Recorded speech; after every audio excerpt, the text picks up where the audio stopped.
Hello students, DG classes में आज के वीडियो में जो हम टॉपिक कवर करेंगे करंट डेंसिटी के बारे में जानेंगे। धारा घनत्व किसे कहते हैं। इससे पिछले वीडियो में हमने इलेक्ट्रिक करंट, ड्रिफ्ट वेलोसिटी के बारे में जाना। आज हम जो है करंट डेंसिटी के बारे में जानेंगे। बहुत ही इंपॉर्टेंट टॉपिक है, ग्रेजुएशन लेवल में भी पूछा जाता है, वहां पर भी काम आता है। तो यहाँ पर आप जो है करंट डेंसिटी के बारे में जानेंगे। इसके साथ ड्रिफ्ट वेलोसिटी, धारा घनत्व का जो है अनुगमन वेग के साथ क्या संबंध है उसके बारे में जानेंगे। स्पेसिफिक कंडक्टेंस के बारे में जानेंगे। विशिष्ट चालकता किसे कहते हैं, विशिष्ट चालकता का धारा घनत्व के साथ क्या संबंध होता है। तो ये सारे टॉपिक आज आपके क्लियर होने वाले हैं। अंत तक आप इस वीडियो को जरूर देखें। 2 या 3 मिनट का वीडियो देखने से आपके सारे डाउट्स क्लियर नहीं हो पाएंगे। आप अंत तक इस वीडियो को देखेंगे तो आपके सारे डाउट्स क्लियर होंगे, अच्छे तरीके से आप इस चीजों को समझ पाएंगे। तो शुरू करते हैं।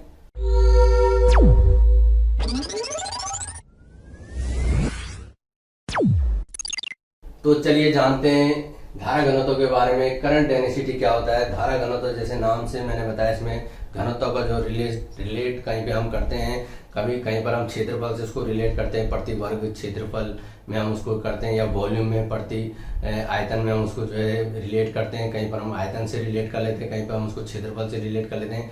यहाँ पर हम देखें इसको एक एग्जांपल के तरीके से। यहाँ पर हमने जो है उत्तराखंड का एक मैप आपको देख रहे हैं, यहाँ पे दिखा रहे हैं। उत्तराखंड के मैप में हमारे पास आप देखेंगे जो हमारा जो उत्तराखंड है उसका जो भूमिगत क्षेत्रफल है 53,483 वर्ग किलोमीटर है। 53,483 वर्ग किलोमीटर इसका जो भूमिगत क्षेत्रफल हो गया।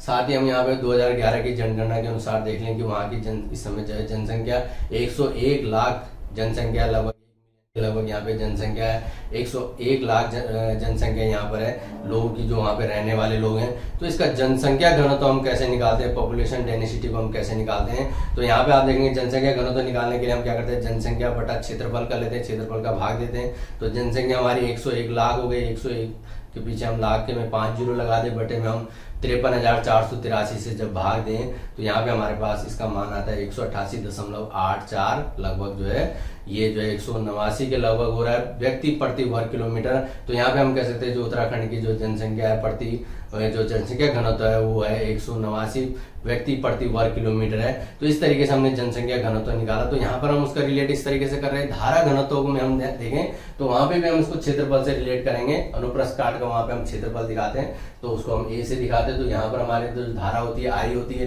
तो धारा का जब हम अनुप्रस्थ काट के क्षेत्रफल से हम डिवाइड कर लें तो वहां पर हमारे पास जो है धारा घनत्व निकलने वाला है। तो वहां पर हम देखें जो हम अनुप्रस्थ काट की बात करते हैं, जो हमारा जो क्रॉस सेक्शन एरिया होता है, क्रॉस सेक्शन एरिया को हम जो है देख रहे हैं। यहाँ पे हमने कंडक्टर दिखा रखा है, जिस कंडक्टर के अंदर जो है बहुत सारे मुक्त इलेक्ट्रॉन है। यहाँ पर हमने जो है प्रत्येकांक आयतन में n हम मानते हैं कि जो है प्रत्येकांक आयतन में n मुक्त इलेक्ट्रॉन है। तो यहाँ पर हमने मुक्त इलेक्ट्रॉन दिखा रखे हैं। क्रॉस सेक्शन एरिया आप देख रहे होंगे, यहाँ पर हमने इस तरीके से दिखा रखा है। इस क्रॉस सेक्शन एरिया में जो है हम कहेंगे कि इससे कितने आवेश जो है इसमें से आवेश प्रवाहित हो रहे हैं, उससे हम क्या निकालते हैं, करंट निकालते हैं, धारा प्रवाह निकालते कि धारा किस तरीके से निकालते कि प्रति सेकंड में इस क्रॉस सेक्शन एरिया से कितने इलेक्ट्रॉन प्रवाहित हुए। लेकिन अगर ये क्रॉस सेक्शन एरिया जो है इस तरीके से ना होकर हम देख रहे हैं कि इस तरीके से हमने दिखा रखा है, ये जो क्रॉस सेक्शन एरिया इस तरीके से देख रहे हैं आप, तो इस तरीके से हमने जो क्रॉस सेक्शन एरिया दिखाया है इसमें से कितने इलेक्ट्रॉन निकलने वाले हैं, और जो ये क्रॉस सेक्शन हमने इस तरीके से निकाला उसमें इलेक्ट्रॉन कितने निकलने वाले। तो क्रॉस सेक्शन आप देखेंगे चाहे इस तरीके से हो चाहे इस तरीके से, तो धारा के मान में क्या प्रभाव पड़ने वाला है उसके बारे में हम समझें। तो यहाँ पे आप देखेंगे इस तरीके से हम देखेंगे, यहाँ पर आप देखेंगे 5 इलेक्ट्रॉन हमने इस तरीके से दिखा रहा है कि जो मुक्त इलेक्ट्रॉन है।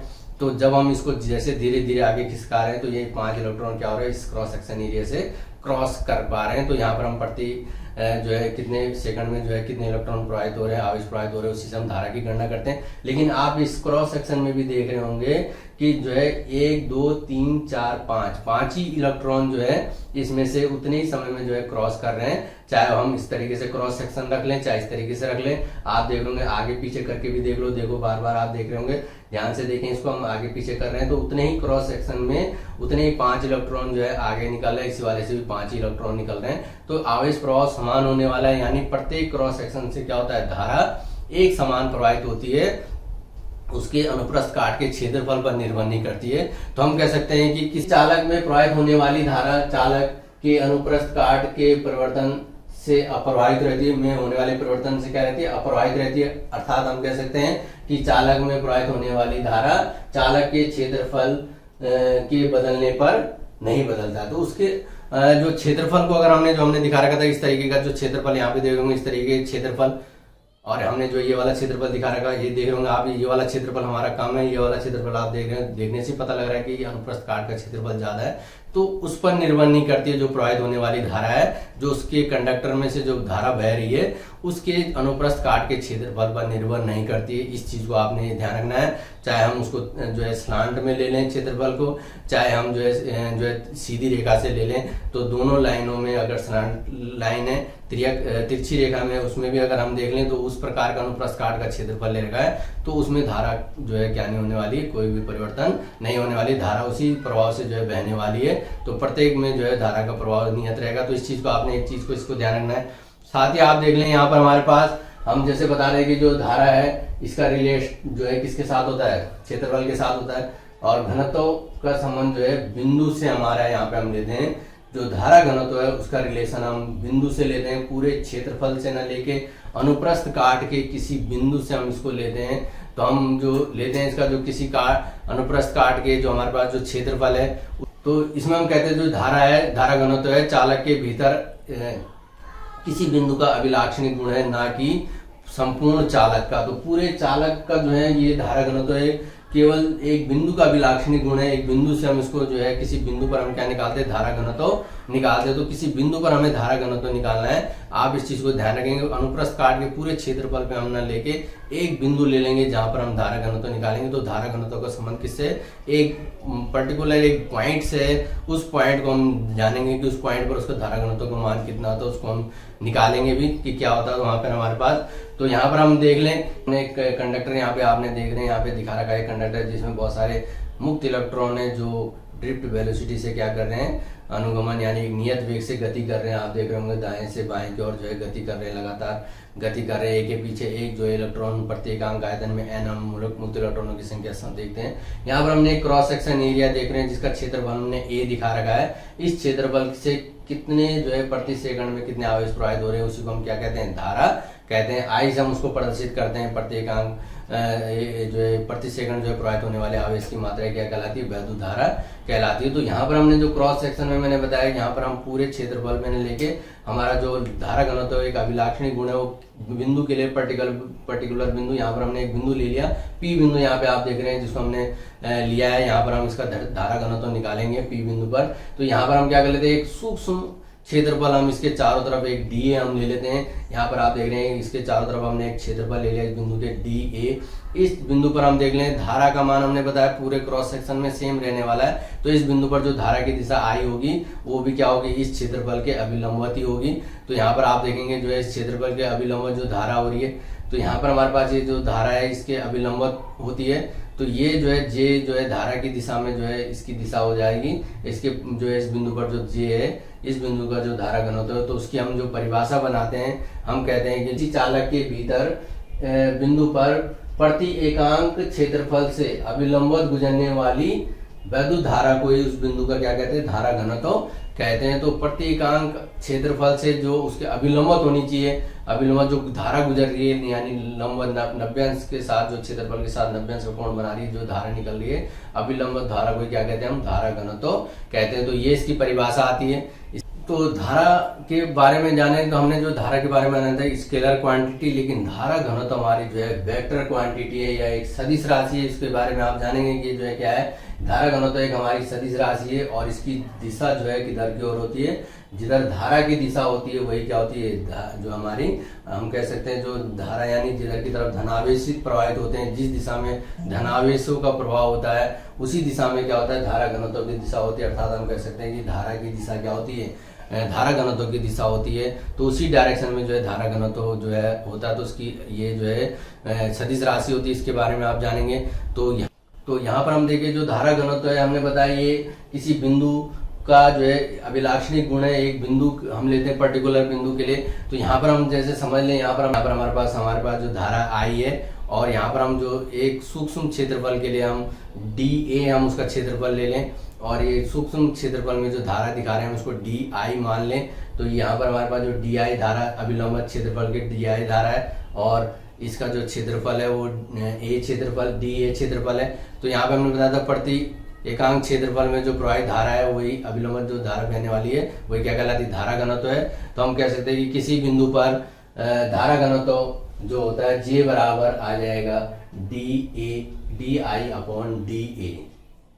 तो D हमारा जो उस बिंदु का जो है क्षेत्रफल हो गया, उसके चारों ओर का एक सूक्ष्म क्षेत्रफल हो गया, और DI जो है उसमें से प्रवाहित होने वाली धारा हो गई। तो J बराबर DI अपॉन DA ये सूत्र आएगा। J बराबर DI अपॉन DA हमने बताया, तो ये इसका मैग्नीट्यूड आता है, परिमाण आता है। हमने बताया कैसी राशि, सदिश राशि। इसको वेक्टर फॉर्म में हम देखें तो J बराबर हम इसको लिख लेंगे DI अपॉन DA, और n कैप हम यहाँ पे n के ऊपर कैप लगा देते हैं। तो ये हमारा जो है एकांक जो है जो हमारे पास जो है क्या बताता है, उसकी दिशा को प्रदर्शित करेगा, जो हमारा J की दिशा है। तो धारा घनत्व की दिशा हमने बताया क्या होती है, धारा की दिशा में होता है, उसी दिशा में जो है धारा की दिशा में जो है क्या होता है, J की डायरेक्शन होती है। तो ये अभिलंबित होती है। तो ये जो है हमारे पास इस तरीके से हम इसका जो है वेक्टर फॉर्म में इसका परिमाण निकाल लेते हैं DI अपॉन DA।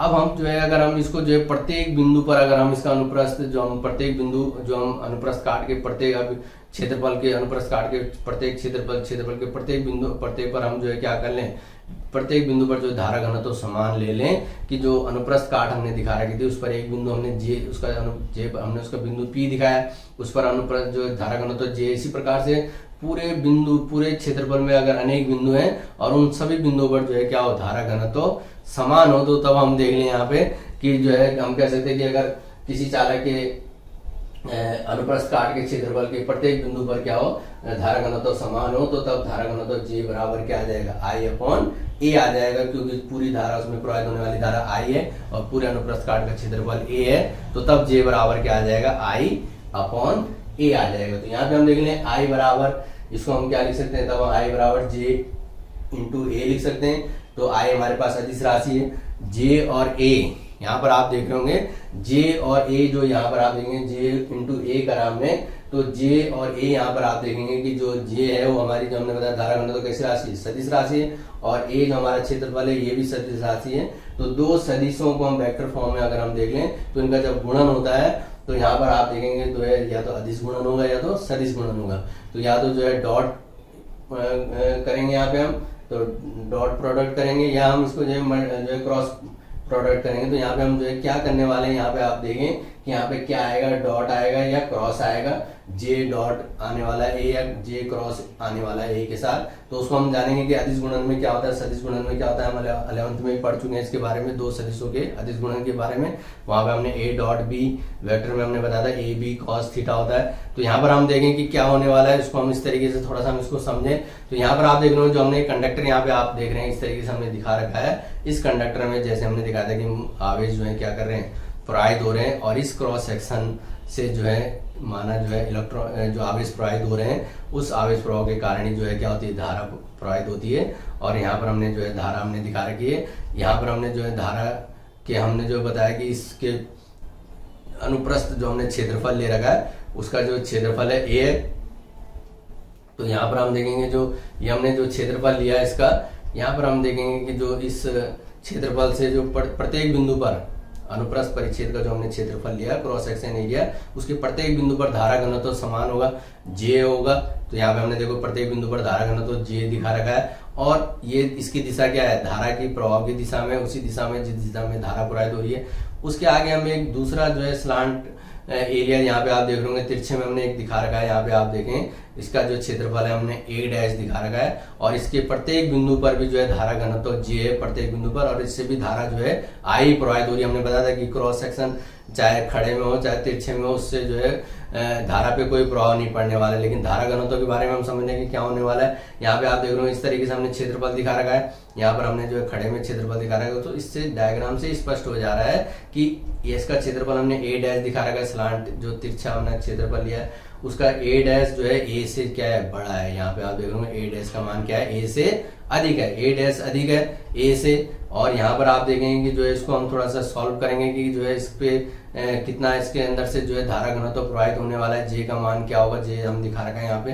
तो यहाँ पे हम देखेंगे कि जो है A के साथ इसका क्या रिलेशन होने वाला है। तो यहाँ पर आप देखेंगे कि ये जो है इस क्रॉस सेक्शन को इसी के अभिलंबवत हम इसी तल पे अगर हम मान लें कि यहाँ पर भी इसका जो क्षेत्रफल हमने जो देख रहे हैं आप, इसी के साथ इसके यहाँ पर हमने ए क्षेत्रफल का दिखा रखा है, जिसमें आई धारा प्रवाहित हो रही है, उसमें जो है अभिलंबवत धारा से प्रवाहित होने वाली धारा आई है। तो यहाँ पर आप देखेंगे जो ये हमने एरिया यहाँ पे आपने देख रखा, ये दिखा रखा हमने, जो ये परपेंडिकुलर जो खड़े में जो अनुप्रस्थ काट है, जो तिरछे में, इनके बीच का कोण अगर हम थीटा ले लें, ये वाला कोण आप देख रहे हैं, ये वाला कोण हमने क्या ले लिया, थीटा ले लिया। तो यहाँ पर आप देखेंगे ये थीटा ले लिया हमने। तो यहाँ पर जो हमारे पास ये जो क्षेत्रफल है, जो हम स्लांट एरिया दिखा रहे हैं, ये जो तिरछा क्षेत्रफल है, उसका जो अभिलंबवत क्षेत्रफल होगा हमारा, हमें पता है कि सदिश राशि होती है क्षेत्रफल, और इसका अभिलंबवत क्षेत्रफल हम दिखाएंगे तो देखेंगे अभिलंबवत क्षेत्रफल ऊपर की ओर हो रहा है, जैसे आप देख रहे हैं डायग्राम में दिखा रखा है। इसका वेक्टर ए सदिश, इसको हम वेक्टर ए से दिखाते हैं। तो ये वेक्टर ए डैश हो गया, क्योंकि इसका क्षेत्रफल हमने ए डैश ले रखा है, तो ए डैश इसका वेक्टर हो जाएगा। ए डैश की दिशा जो है अभिलंबवत जो है क्रॉस सेक्शन एरिया के अभिलंबवत ऊपर की ओर। तो यहाँ पे आप जो धारा घनत्व देख रहे हैं, धारा घनत्व के साथ आप जो है हम इसको देखें, जो हमने एंगल थीटा दिखा रखा है, तो मैथमेटिकली हम इसको जाने तो ये जो है जे के साथ जो है ये जो वेक्टर ए डैश का जो कोण बन रहा है वो भी थीटा ही होगा। तो यहाँ पे आप देखेंगे वो वाला कोण भी जो है थीटा ही हो रहा है, यहाँ पे आप देख रहे हैं। तो ये जो है दोनों के बीच का जो कोण है वो भी थीटा है। तो यहाँ पे हम देखेंगे कि जो जे की डायरेक्शन है वो धारा की दिशा में, आई की डायरेक्शन में। तो यहाँ पर हमारे पास जे और जो वेक्टर ए डैश है, जे भी जो है सदिश राशि है, और ये जो है वेक्टर जो है ए भी जो है सदिश राशि है। तो यहाँ पे ए डैश और इनके बीच का कोण थीटा हो रहा है। तो यहाँ पर हम देखें कि इनका जो अभिलंबवत घटक, अब हम इसका देख लें तो ए डैश का ए डैश कॉस थीटा होगा। इसकी इस दिशा में हमारे पास जो है थीटा के साथ हम जाने कि इसका कोण कितना होने वाला है, ए डैश कॉस थीटा होगा। तो इसको हम इस तरीके से भी समझें। यहाँ पे हम देख लें दो क्षेत्रफल हम देखें तो इस क्षेत्रफल का दोनों की एक भुजा जो है उभयनिष्ठ है, देख रहे हैं नीचे वाली भुजा जो है दोनों में उभयनिष्ठ है, जो हमने पिंक कलर से दिखा रखी है। तो इन दोनों की ये भुजा उभयनिष्ठ है। जो इसकी लंबाई हम इसको मान लें तो ये जो है क्रॉस सेक्शन एरिया की लेंथ एल हो जाएगी, लंबाई दोनों के लिए समान है। लेकिन इस वाले क्रॉस सेक्शन एरिया की देख लेंगे चौड़ाई जो है बी हम मान लें, और इस वाले क्रॉस सेक्शन एरिया की जो चौड़ाई बी डैश ले लें। तो यहाँ पे आप देखेंगे बी डैश का मान ज्यादा है बी से, क्योंकि क्षेत्रफल भी ज्यादा है, ए डैश का मान ए से। तो यहाँ पे आप देखें इस तरीके का हम जो है अब इसको थोड़ा सा दूसरे डायग्राम से यहाँ पे देख लें। तो यहाँ पे हमने इसको अगर हम फ्रंट एरिया में हम देखें तो फ्रंट वाले साइड से आगे वाली साइड में देखें तो ये हमारा क्रॉस सेक्शन इधर से ये वाला है, ये इधर हो गया, ये इधर स्लांट वाला हो गया। इनके बीच का कोण हमने थीटा दिखा रखा है। ये वाली भुजा हमने जो है बी दिखा रखी है, ये वाली भुजा हमारी बी डैश हो गई। तो यहाँ पे हमने बी डैश दिखाया, यहाँ पे हमारी बी हो गई। तो इनके बीच का कोण थीटा है। तो यहाँ पर हम देख रहे होंगे ये जो ऊपर वाला एंगल है ये 90 अंश का बन रहा है। तो यहाँ पे एक परपेंडिकुलर जो बन रहा है, यहाँ पे जो समकोण त्रिभुज बन रहा है, यहाँ पर हमारे पास समकोण त्रिभुज में बी और बी डैश के बीच का रिलेशन हम देख लें तो एक कॉस थीटा से जो है कोसाइन से रिलेशन मिलता है इसमें। तो कॉस थीटा बराबर हमारे पास यहाँ पे देख रहे होंगे आधार बटा कर्ण होता है। कॉस थीटा बराबर आधार जो है हमारे पास बी हो जाएगा, कर्ण यहाँ पे आप देख रहे हो क्या हो जाएगा बी डैश हो जाएगा, क्योंकि लंब के सामने वाला भुजा हमेशा कर्ण होती है। तो यहाँ पे बी डैश कर्ण हो गया। तो यहाँ पे हमारे पास कॉस का जो सूत्र आता है, कॉस में हम इसका रिलेशन निकाल सकते हैं। कॉस थीटा बराबर आप देख रहे हो कॉस थीटा बराबर क्या हो जाएगा, कॉस थीटा बराबर हम लिख सकते हैं बी अपॉन बी डैश, आधार बटा कर्ण, बी हमारा आधार है, बी डैश कर्ण है, तो बी अपॉन बी डैश हो जाएगा। तो बी डैश बराबर हम क्या लिख सकते हैं, बी डैश बराबर हम लिख लेंगे तो बी डैश बराबर हमारे पास आ जाएगा बी डैश बराबर B cos theta, B dash बराबर आ जाएगा B upon cos theta. Cos theta को हम बी डैश की जगह ले जाएंगे, बी डैश को ऊपर ले जाएंगे तो बी डैश बराबर आ जाएगा बी अपॉन कॉस थीटा। अब हम देख रहे हैं कि जो है बी डैश और बी का रिलेशन आ गया, लेकिन एल के साथ रिलेशन नहीं है। दोनों तरफ हम क्या कर लें, एल का मल्टीप्लाई कर लेंगे। तो एल को जैसे हमने दोनों के साथ मल्टीप्लाई किया तो एल इंटू बी डैश बराबर L into B upon cos theta. अब एल इंटू बी डैश क्या हो जाएगा, क्षेत्रफल आ जाएगा किसका, जो हमने स्लांट एरिया दिखाया था उसका जो एरिया था ए डैश था, तो वहां पे हम ए डैश लिख सकते हैं। और जो ए एल इंटू बी किसका क्षेत्रफल था, जो खड़े में था, जो हमारे पास परपेंडिकुलर में था, जो एरिया क्रॉस सेक्शन उसका क्षेत्रफल ए था। तो यहाँ पे हम क्या लिख सकते हैं, ए डैश बराबर क्या आ जाएगा ए अपॉन कॉस थीटा। तो ये हमने रिलेशन निकाल लिया ए डैश और ए में, तो ए डैश बराबर आ गया ए अपॉन कॉस थीटा। तो ये आपने इस चीज के बारे में जान लिया, यहाँ तक आपने इसको क्लियर कर लिया, ए डैश का हमने रिलेशन निकाल लिया। अब हम जानेंगे कि ए जे और ए के बीच का जो डॉट प्रोडक्ट होगा या हमारे पास जो है क्रॉस प्रोडक्ट होगा, यानी जहां वहां पे जो है डॉट आने वाला है, क्रॉस आने वाला, तो आप देखेंगे यहाँ पे जे, यहाँ पर हम देखेंगे जो आई बराबर है जे जो वेक्टर जे और वेक्टर ए है, इनके बीच में डॉट प्रोडक्ट आएगा, क्योंकि जो सदिशों का अदिश गुणन ही क्या होता है, जे ए कॉस थीटा होता है। तो यहाँ पे आप देख लें ए के साथ जो रिलेशन आ जाएगा ए कॉस थीटा, तो ए का मान हम क्या रख लेंगे वहां पे ए कॉस थीटा रख लें, तो जे ए कॉस थीटा। तो यहाँ पे आप देखेंगे जो क्रॉस सेक्शन ए हमने दिखा रखा है उसका जो थीटा है वहां पर आप देखेंगे धारा आई की दिशा में जो थीटा कोण बन रहा है और उसका अभिलंब जो क्षेत्रफल ए उनके बीच का कोण थीटा बराबर 0 आ जाएगा। तो थीटा का मान 0 रखेंगे, कॉस 0 का मान कितना होता है 1 होता है, कॉस 0 का मान 1 रख लें तो यहाँ पर आप देखेंगे आई बराबर क्या आ जाएगा जे ए। तो यहाँ पर हमारे पास ये जो धारा का जो संबंध आ गया इसका मैग्नीट्यूड जो आ गया आई बराबर जे ए, तो ये हमने इसका बीच संबंध निकाला। इसी प्रकार से हम आई का जो है ए डैश क्रॉस सेक्शन के साथ देख लें तो जे वेक्टर में आ जाएगा, ए डैश वेक्टर में आ जाएगा क्योंकि वो भी सदिश है ए डैश।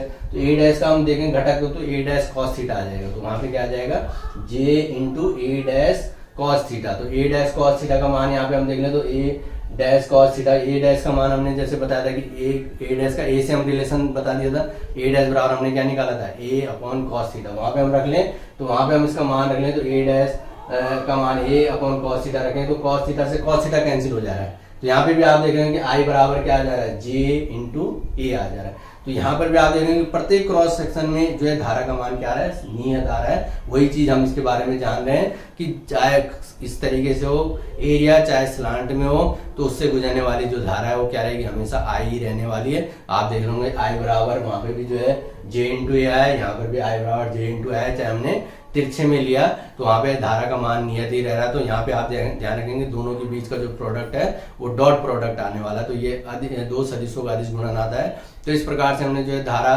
घनत्व के बारे में जाना, तो ये डॉट्स आपके क्लियर हुए होंगे। धारा घनत्व का अनुगमन वेग के साथ क्या संबंध होता है उसको थोड़ा सा हम जान लें कि धारा घनत्व का अनुगमन वेग के साथ क्या संबंध होता है, धारा घनत्व का अनुगमन वेग के साथ क्या संबंध है। इससे पहले हम जो है धारा का जो है धारा घनत्व के धारा का जो है हम अनुगमन वेग में संबंध निकाल चुके हैं। तो धारा और अनुगमन वेग का संबंध हम बता रखे हैं आई बराबर V D E N A, V ना हमने बताया था कि कैसे याद रखना है। तो धारा और धारा घनत्व में हमने जो संबंध निकाला धारा और अनुगमन वेग में जो हमने संबंध निकाला था उसमें हमने जो संबंध निकाला धारा और अनुगमन वेग में तो आई बराबर V D E N A, ये हमने आई बराबर वी डी एन ए निकाला।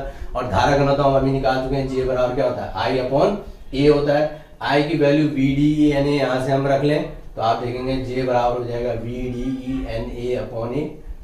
एग्जाम में पूछा जाता है, बहुत ही आसान टॉपिक है, क्लियर भी करेंगे आप इसको कॉन्सेप्ट को, तो बहुत आसान है, बहुत इंपॉर्टेंट क्वेश्चन भी पूछा भी जाता है एग्जाम में कि इसमें संबंध बताइए धारा घनत्व और अनुगमन वेग में।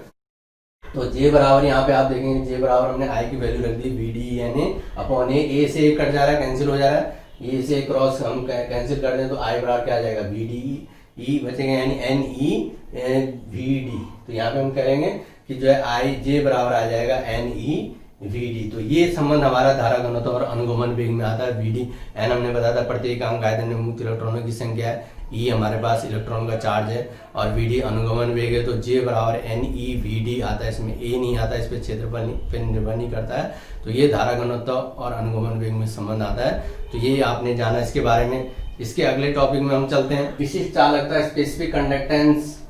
वैद्युत प्रतिरोध के बारे में हम जान चुके हैं कि जो वैद्युत प्रतिरोध किसे कहते हैं, आर से हम इसको रिलेट करते हैं, आर से हम इसको प्रदर्शित करते हैं। किसी चालक पे लगाया गया विभवांतर तथा उसमें प्रवाहित होने वाली धारा का अनुपात ही क्या कहलाता है वैद्युत प्रतिरोध कहलाता है। आर बराबर हम निकाल चुके हैं वी अपॉन आई, और आर जिसको हम वी अपॉन आई जो आर का मान हमने पहले भी हम उसके बारे में निकाल चुके हैं। जो वी अपॉन आई हमने जो है इसमें वी और आई के साथ एक रिलेशन जो हमने निकाला था आर का मान उससे हमने निकाला था। जो आर का मान हमारे पास निकाला था M L upon N E square tau bar upon A into A. तो यहाँ पे हमारे पास जो आर की वैल्यू हमने जो है निकाला था, इससे पिछली वीडियो में हमने जो आर का मान हमने बताया था इंपॉर्टेंट है, ये बार बार इसका यूज होता है। तो आर का मान जो हमारे पास निकला M L upon N E square tau bar into A. यहाँ पर आप ये जो देख रहे हैं M upon N E square tau bar, इसमें m जो हमारे पास आता है ये मास ऑफ इलेक्ट्रॉन हो गया, n जो होता है नंबर ऑफ इलेक्ट्रॉन्स होता है पर यूनिट वॉल्यूम, e जो है चार्ज ऑफ इलेक्ट्रॉन होता है, और टॉ बार जो होता है एवरेज रिलैक्सेशन टाइम। इसके बारे में हम बता चुके हैं, दो क्रमागत टकरों के बीच का जो समय होता है उसी को हम रिलैक्सेशन टाइम कहते हैं, औसत टाइम कहते हैं।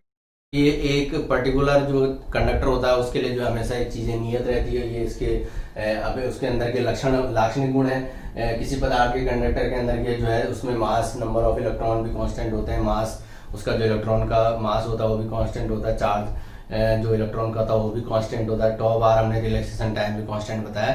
तो ये सारी चीज़ें कांस्टेंट होती है। इस कांस्टेंट को ही हमने बताया था कि ये जो नियत राशि, इसी को हम क्या कहते हैं, विशिष्ट प्रतिरोध। इसको हम रो से प्रदर्शित करते हैं तो इसको विशिष्ट प्रतिरोध या प्रतिरोधकता कहते हैं। तो यहाँ पे हमारे पास जो R बराबर आ जाएगा रो L अपॉन ए। तो प्रतिरोधकता, जिन पदार्थों की प्रतिरोधकता कम होती है, आप ध्यान रखें, जैसे हमारे पास तांबा हो गया, एल्युमिनियम हो गया, चांदी हो गया, इनकी जो है प्रतिरोधकता कम होती है, तो इनके जो है हम क्या बनाते हैं, संयोजक तार बनाते हैं जिनकी प्रतिरोधकता कम होती है, अर्थात रो का मान कम हो गया यानी उनका प्रतिरोध कम होता है, तो उनसे हम संयोजक तार बनाते हैं। जैसे कुछ पदार्थ ऐसे होते हैं जिनकी प्रतिरोधकता अधिक तो होती है, जैसे नाइक्रोम हो गया, हमारे पास मैग्नीन हो गया, कंसंट्रेटन हो गया, तो इनके हम प्रतिरोध तार बनाते हैं, उनका जो है प्रतिरोधकता अधिक होती है, जिससे आर का मान भी क्या होता है, अधिक होता है। तो यहाँ पर हमारे पास इस प्रकार से जो है भिन्न भिन्न पदार्थों की प्रतिरोधकता अलग अलग होती है, उनका प्रतिरोध भी अलग अलग होता है। लेकिन यहाँ पर आप आर जो है लंबाई और क्षेत्रफल के निर्भर कर रहा है। आर का मान जो है लंबाई के अनुक्रमानुपाती और उसके अनुप्रस्थ परिच्छेद के क्षेत्रफल के व्युत्क्रमानुपाती हम बता चुके हैं पहले भी।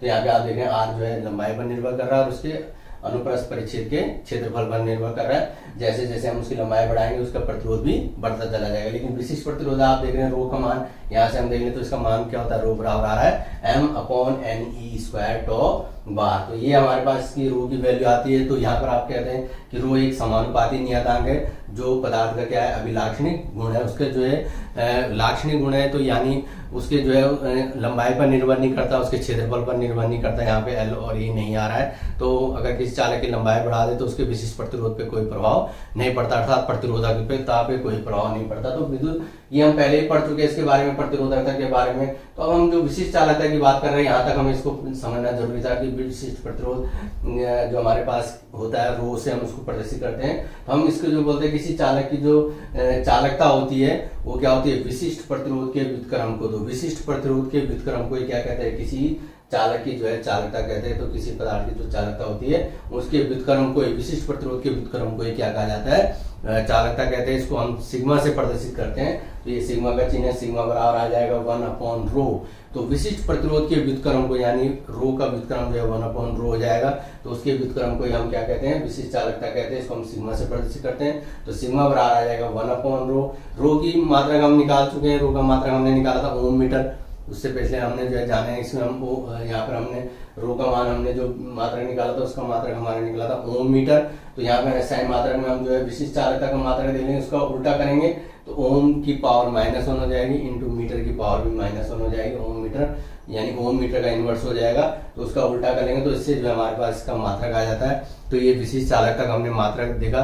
तो यहाँ पे हमने विशिष्ट चालकता के बारे में जाना। इसके बाद हम जानेंगे विशिष्ट चालकता का धारा घनत्व से संबंध, कि धारा घनत्व के साथ इसका संबंध क्या है विशिष्ट चालकता का। ये एग्जाम में पूछा भी जाता है, इंपॉर्टेंट क्वेश्चन है कि सिग्मा का संबंध जो है जे से संबंध स्थापित कीजिए। तो जो है हमने सिग्मा यानी विशिष्ट चालकता का संबंध धारा घनत्व से निकालना है। तो यहाँ पर हम देख लें आर का मान, जो वैद्युत प्रतिरोध आर बराबर हमने रिलेशन निकाला रो एल अपॉन ए। तो आर बराबर रो एल अपॉन ए हम निकाल चुके हैं। चूंकि हमने बताया कि आर बराबर क्या होता है, बी अपॉन आई। ये हम विभवांतर और धारा में जो अनुपात होता है उसी को हम वैद्युत प्रतिरोध कहते हैं। तो आर का मान यहाँ पे हम भी अपॉन आई रख लें। तो भी अपॉन आई बराबर आप देखेंगे तो भी अपॉन आई बराबर क्या आ जाएगा, रो एल अपॉन ए।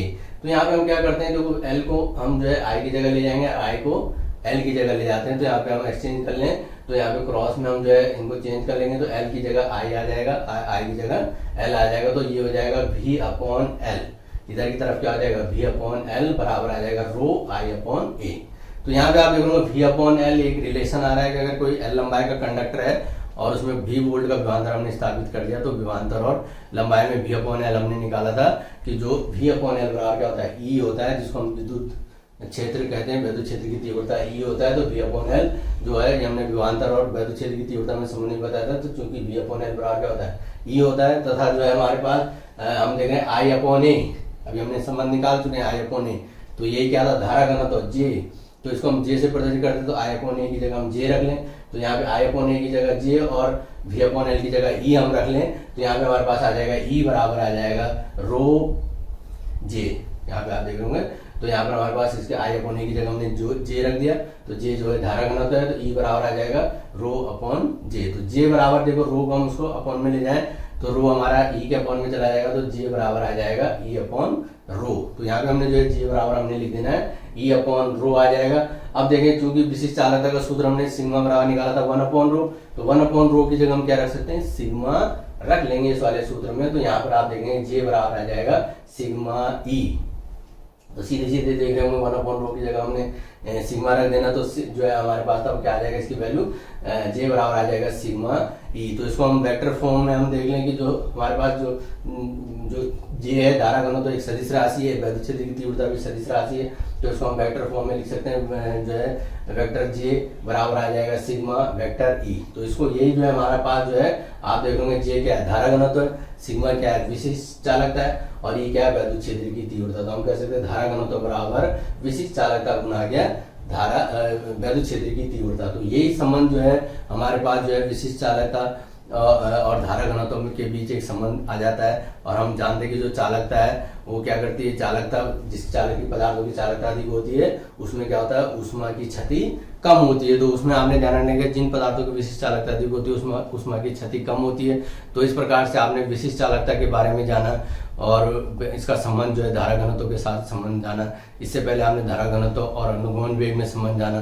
तो ये सारे टॉपिक आज आपके क्लियर हुए, आपको ये टॉपिक अच्छी तरीके से क्लियर हो पाए होंगे, समझ में आ गए होंगे। नेक्स्ट टॉपिक में हम फिर मिलेंगे, तब तक के लिए गुड बाय, थैंक यू।